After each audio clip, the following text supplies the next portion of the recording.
Welcome to Running on Reddit. Like and subscribe, or you'll be running on fumes. This happened about 23 years ago. My wife was pregnant with our first child. We were young and broke. We lived in a large apartment complex. Each apartment had one assigned parking spot. There weren't enough parking spaces in the complex, so if you got home late you often had to park blocks away. Since my wife was pregnant and she worked until about 9 p.m. she used the assigned parking spot. I would park far away because it wasn't a big deal for me to walk. However, some Chad with a Jeep Wrangler insisted on always parking in her spot. This meant she would have to park very far from our apartment and walk a long distance. After being on her feet all day, she left a nice note telling Chad she was pregnant and asked him not to park in her spot. It was ignored. She left a second note. It was ignored. She made 2 more attempts to get Chad to stop using her spot, but they were also ignored. Finally, we are about to move into a house and we are spending our last night in the apartment. I jokingly said that we should put her club anti-theft steering wheel lock on the steering wheel of the Jeep. She loves the idea. I told her it was just a joke, but she says she wants to do it. The next morning, she locks the club on the steering wheel of the Jeep. It didn't have a top on it, and threw away the key. At work she gets a call from the manager of the apartment complex. Chad had gone crying to the management after being warned several times. The manager asked my wife if she had put a club on the steering wheel of the Jeep. My wife said, "I don't even own a club." The manager said, "I didn't think you would do something like that. Wreck that inconsiderate douchebag." Chad must have been surprised when he got locked out. Hopefully next time he won't be such a nuisance. Back in my junior year, I attended a school in a rural area with a class of about 30 students in my grade. This was my first year in this school as I had moved out from a suburban area, from a large school. In fact, I recall that school, ever since it was built in 2009, was one of the largest in the state, and held the Performing Arts Center being the largest in state. Ironically, we still could not fit everyone. Moving from the big school to a small school was a rather interesting experience. Compared the massive school I went to, this rural school was conjoined with the elementary and high school. One thing to know about being in this tiny school is that everyone knows everyone. Teachers tend to get to know students personally quite well. I had a teacher for my trigonometry class named Mr. Pa. Pa was one of those teachers who would run his class just so. He'd essentially teach us what we needed to know on the ACTs and ASVABs. He was an easygoing teacher who was very lenient. However, he did like to screw around with us. I found myself on the receiving end of these pranks. I had noise-cancelling headphones on, so I did not notice until the end of the day that he tied my backpack to the desk. I ended up dragging my backpack around along with the desk in tow like a ragdoll, and only realized until too late I was towing a desk.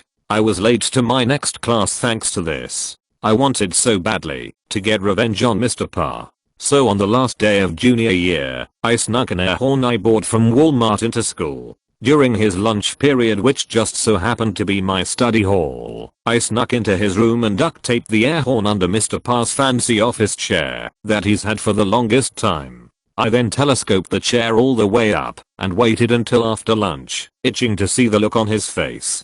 6th hour finally arrives. Mr. Pa brings in an ice cream cake for us to enjoy. While the class gets up to get some cake, I put on my soundproofs as the moment finally arrives. He sits down, cake in hand. The air horn lets out a shrill shriek, and Mr. Pa literally yells and falls backward, tipping his chair over. Some of my classmates were caught off guard by the air horn blast, and looked over to see Mr. Pa on the ground, with a plate of cake spread all over his arm. I take off my soundproofs and say loudly, "Huh, these headphones really do work." The air horn didn't even startle me. It's almost as if I was expecting it to go off. Mr. Pa went to the teacher's lounge to clean himself off, while I explain the whole story to my classmates. They praise me for my clever thinking, and we all enjoy cake. Later, at the end of the day, Mr. Pa would personally come up to me and admit defeat. I tell him it's no big deal, and he can keep the air horn as a memoir. Turns out it was his last year at the school, and I gave him a proper send-off.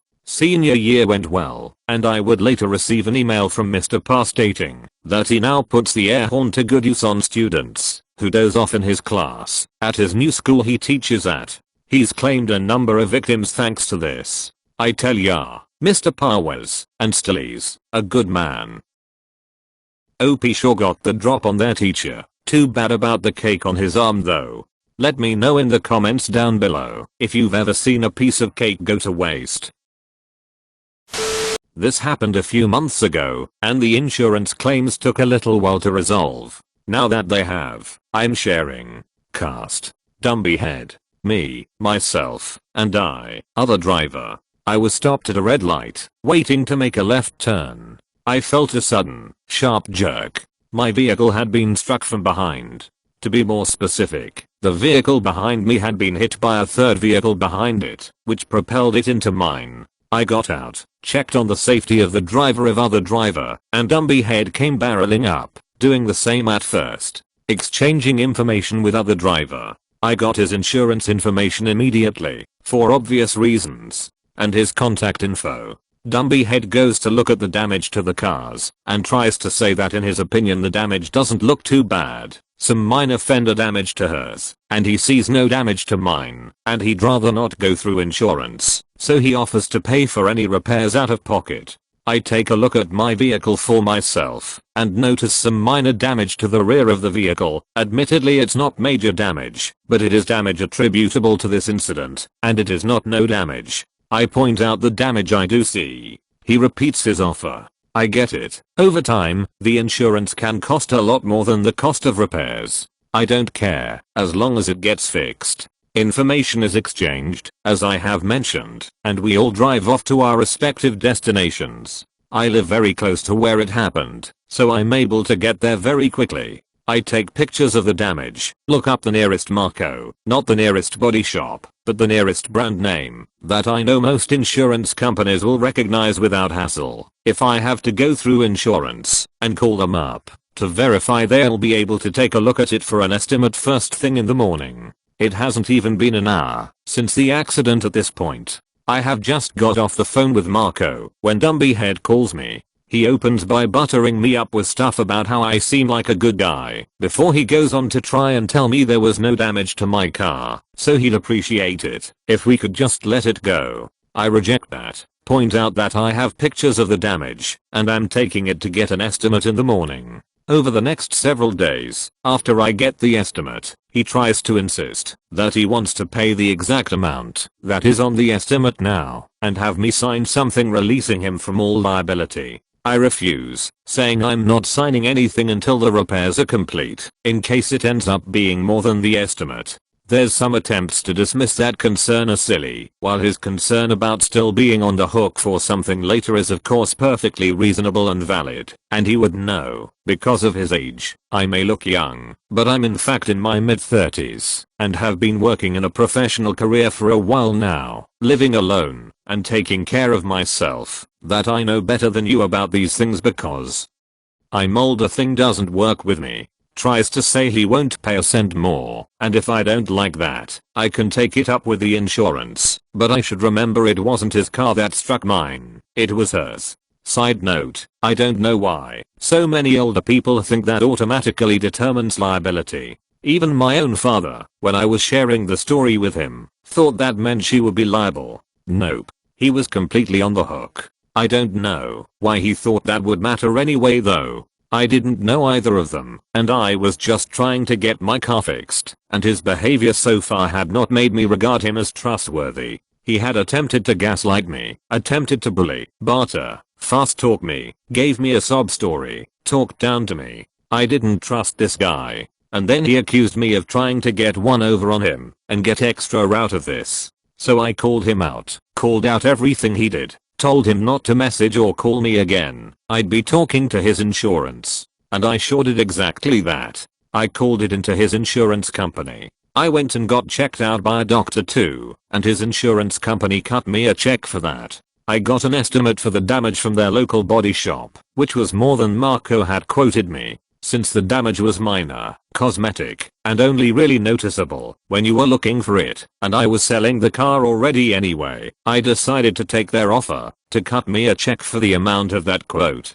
Too long, didn't read. Old Dumby head causes a car accident, then begs 30-something professional to let him pay out of pocket instead of going through insurance. Proceeds to insult, demean, attempt to bully, gaslight, and generally be an abusive Dumby head to the 30-something takes the claim through insurance. Edit. Thanks for the upvotes, kind strangers. For clarity, here's the specifics of how it happened. I called my insurance company, gave them the details of the accident, and the information I had on him, and his insurance policy. They contacted his insurance company, filed the claim, and then his insurance company responded, acknowledged liability, gave us the name of the job they used for estimates, and cut me a check to pay for the doctor's visit, where I went to get checked out. In the state I live in, it is not required by law to report every accident. Ones with minor damage and no injuries don't require a police report or an insurance report.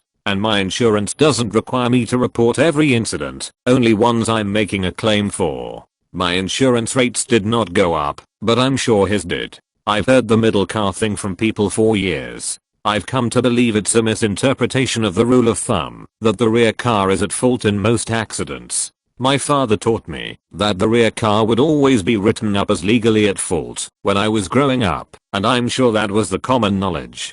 And, hell, maybe most cops will write it up that way 9 times out of 10, just as standard operating procedure for the sake of time. But at least here, that's not what the law actually says.